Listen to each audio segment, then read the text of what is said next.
Des appareils électroménagers recyclés pour être revendus moins cher. Le système est connu. Nouveauté, la méthode existe maintenant en ce qui concerne le matériel médical, et ce pour aider ceux qui ont des difficultés financières.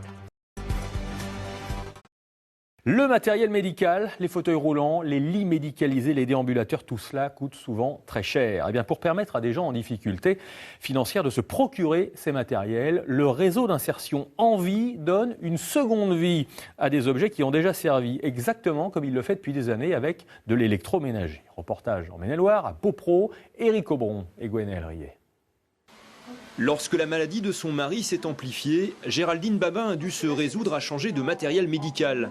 Le fauteuil roulant a été pris en charge, mais pas ce chariot-douche, pourtant indispensable pour la toilette quotidienne. Ce type de matériel, c'est considéré comme du luxe. Soit on l'achète, il n'y a aucune prise en charge, aucune location. Il faut l'acheter. Et à l'achat, ça coûte ? Et à l'achat, ça coûte entre 3 000 et 5 000 euros. Celui-là, je l'ai acheté pour 1 250 euros, avec des facilités de paiement.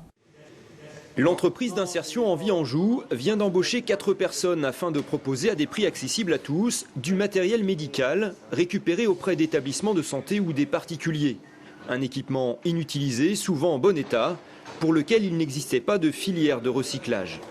Et c'est beaucoup de nettoyage, aseptisation. Et puis souvent du matériel aussi à réviser parce qu'il y a des pièces d'usure, tout ce qui est roues, les freins, les vérins, toutes les commandes, les télécommandes aussi, les fils. Une fois remis à neuf, le matériel est revendu dans cet entrepôt ou sur Internet. Un coup de pouce pour les personnes dépendantes ou en situation de handicap, car si le maintien à domicile tend à se développer, les soutiens financiers, eux, ne cessent de diminuer.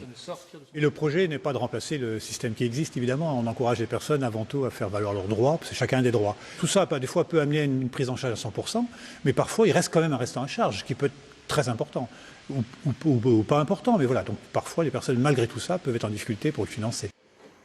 À peine expérimentée, cette activité pourrait prochainement être étendue à d'autres villes où le réseau Envie est implanté, comme à Nantes.